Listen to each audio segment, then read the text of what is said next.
Compañeras y compañeros, antes de iniciar con mi exposición, quiero aprovechar esta tribuna para agradecer la hospitalidad y calidad en la recepción que nos hizo el ciudadano José Luis Cruz Lucatero, presidente municipal del Ayuntamiento de Apatzingán, de la Constitución, asimismo como al diputado federal Francisco Aguacuz Esquivel, en la sesión solemne que tuvo lugar el pasado lunes 22 de octubre. Agradecerles por la hospitalidad que tuvieron para con nosotros. Y asimismo, reconocer la acertada intervención del ingeniero Cuauhtémoc Cárdenas Solórzano en la sesión solemne del aniversario de la expedición del decreto constitucional para la libertad de la América Mexicana, al recibir la condecoración de Apatzingán de la Constitución, porque nos señaló los temas sobre el entreguismo que está sufriendo nuestro país, además de prevenirnos sobre estas prácticas que están incluidas en el Tratado de Libre Comercio que se pretende completar, y asimismo por haber citado el artículo 10 del decreto constitucional de la América Mexicana, que dice: si el atentado contra la soberanía del pueblo se cometiese por algún individuo, corporación o ciudad, se castigará por la autoridad pública como delito de lesa nación. También hizo referencia de estar seguro que muchos exfuncionarios y funcionarios públicos estarían el día de hoy siendo imputados por este delito de lesa nación si todavía fuera vigente este artículo. Y desde esta tribuna pues le enviamos un caluroso saludo y toda la admiración al ingeniero Cuauhtémoc Cárdenas Solórzano.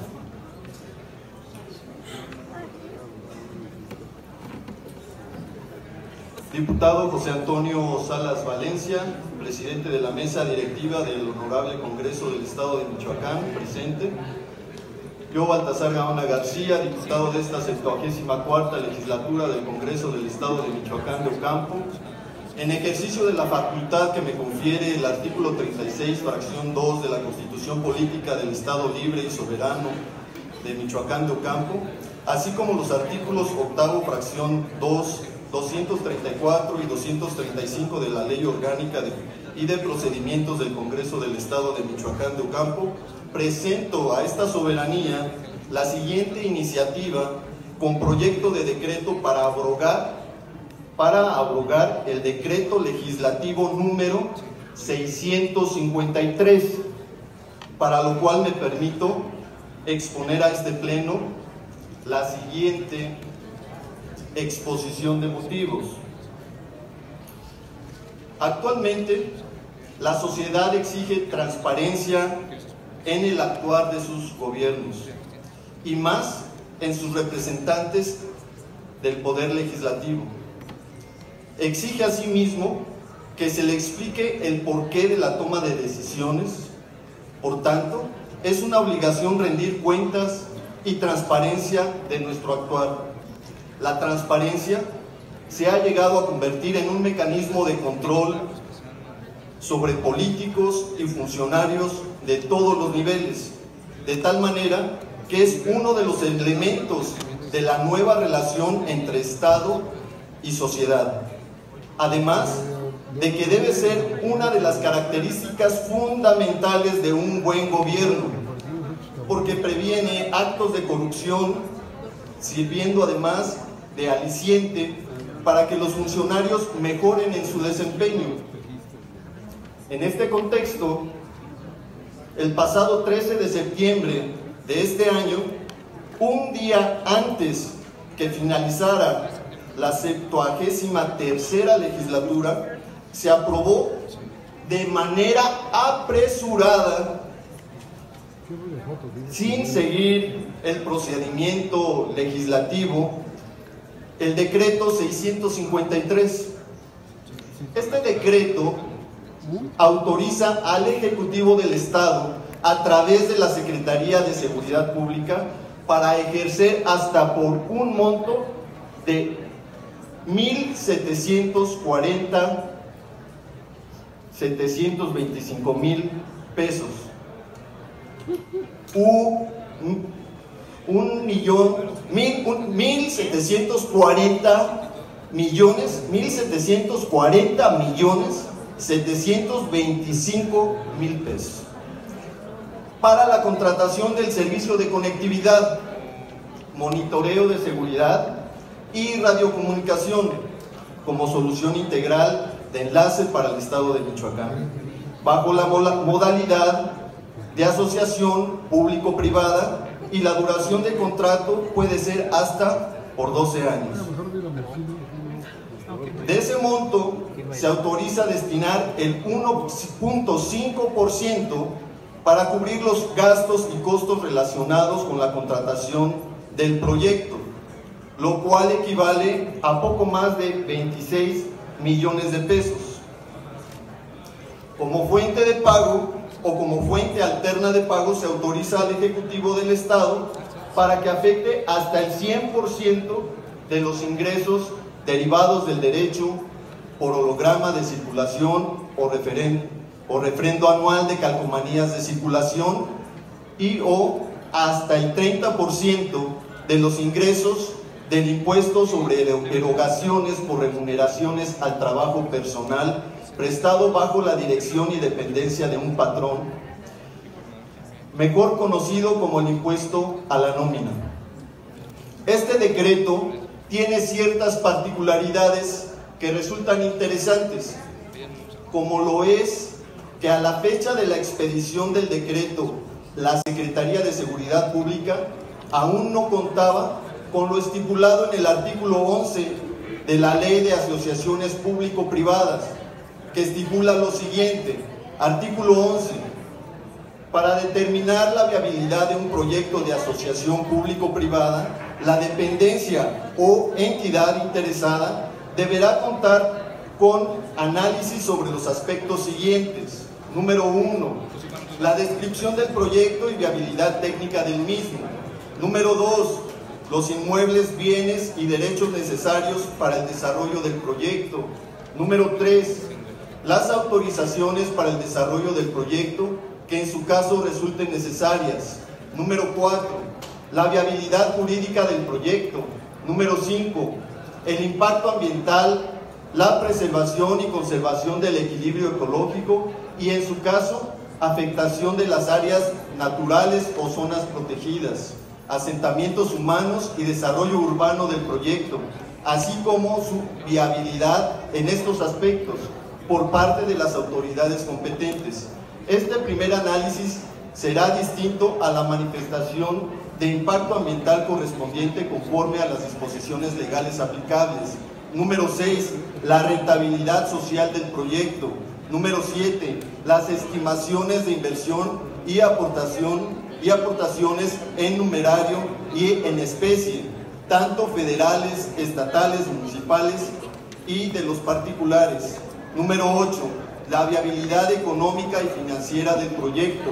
Número 9. La conveniencia de llevar a cabo el proyecto mediante un esquema de asociación público-privada en la que se incluya un análisis respecto de otras opciones. La información anterior deberá ser publicada en el Sistema Electrónico de Información Público-Gubernamental, Compramich, y ser presentada ante el Congreso. La Contraloría llevará un registro para efectos estadísticos con la información relativa a los proyectos de asociación público-privada previstos en la fracción 1 al 9 del presente artículo. Asimismo, publicará de manera sistemática en Compramich la información siguiente. Inciso A, nombre del proyecto. Inciso B, número de licitación y registro del Sistema Electrónico de Información Pública Gubernamental Compramich. Inciso C, nombre del convocante. Inciso D, nombre del desarrollador. Inciso E, plazo del contrato de asociación público-privada. Inciso F, monto total del proyecto. Inciso G, monto de los pagos programados y ejecutados durante el ciclo de vida del proyecto. Inciso H, indicadores asociados a la rentabilidad social, financiera y económica del proyecto en los términos que determine el reglamento, inciso I, resultado de la evaluación de la conveniencia a que se refiere la fracción 9 de este artículo, y J, otra información que la Secretaría de Finanzas y Administración considere relevante.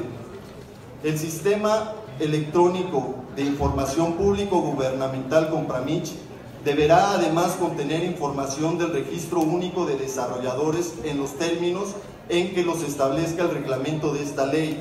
El registro de los desarrolladores sancionados, las convocatorias a licitación y sus modificaciones, las invitaciones a cuando menos 3 personas, las actas de las juntas de aclaraciones del acto de la presentación y apertura de proposiciones y de fallo, los datos de los contratos y los convenios modificatorios, las adjudicaciones directas, las resoluciones de la instancia de inconformidad que hayan causado estado y las notificaciones y avisos correspondientes.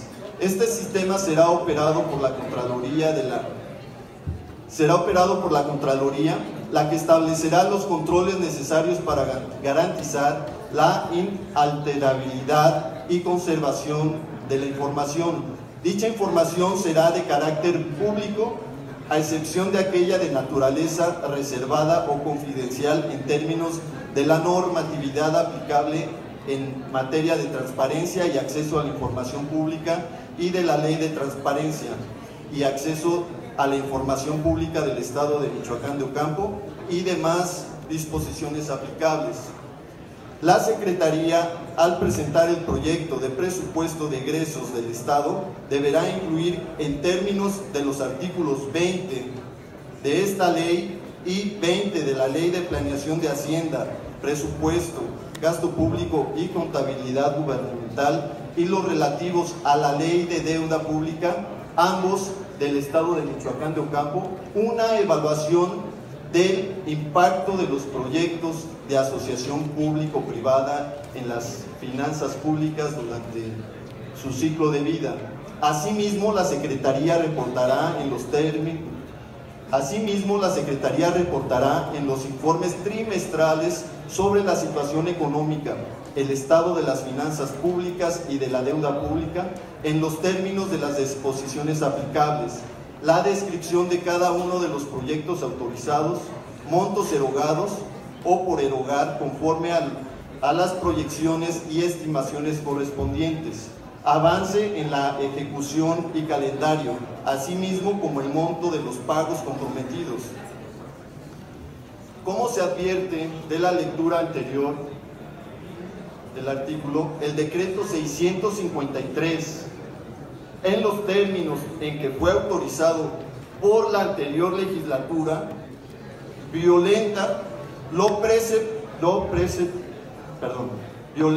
preceptuado por la Ley de Asociación Público-Privadas del Estado, ya que el procedimiento sigue una ruta inversa a como debe de ser. Es decir, primero se autoriza el endeudamiento y después se pretende dar cumplimiento al análisis del proyecto y su viabilidad financiera y estratégica, siendo su principal argumento la justificación de la inseguridad que asola a la entidad y la disminución en los índices delictivos. Argumento que, por cierto, es contradictorio con las declaraciones de que en nuestra entidad priva la paz y la armonía. Por otro lado, causa extrañeza la rapidez con la que fue dictaminada esa iniciativa, que hizo llegar al titular del Estado a esta soberanía y que fue aprobada, repito, el último día de funciones de la 73ª legislatura, sin un análisis a fondo de las consecuencias financieras y sociales que implica su aprobación, dado que en el próximo presupuesto de egresos se tendrá que asignar recursos económicos para el pago de este contrato y hasta su liquidación. Esta propuesta que presento no quiere decir que estamos en contra de la contratación de los servicios de conectividad, monitoreo de seguridad y de radiocomunicación bajo el esquema de contratación público-privada, sino estamos en contra de la manera en que se dictaminó y se aprobó el decreto 653, ya que no siguió el cauce legislativo que corresponde, ni se dio cumplimiento a la ley de asociaciones público-privadas para el estado de Michoacán de Ocampo. No más deudas. La situación del gobierno en el tema de endeudamiento ya es excesivo y los ciudadanos al final son los que pagan por las malas decisiones que se toman. Compañeros diputados, somos responsables porque los ciudadanos nos dieron un voto de confianza el 1 de julio y el día de hoy que estamos aquí tenemos que hacer las cosas correctamente. Yo los invito a que aprobemos esta iniciativa en beneficio de los ciudadanos de Michoacán y que entendamos que las cosas se tienen que hacer con transparencia y se tienen que hacer bien. Es cuanto, presidente. Muchas gracias, diputado Baltasar. Se le pide una disculpa.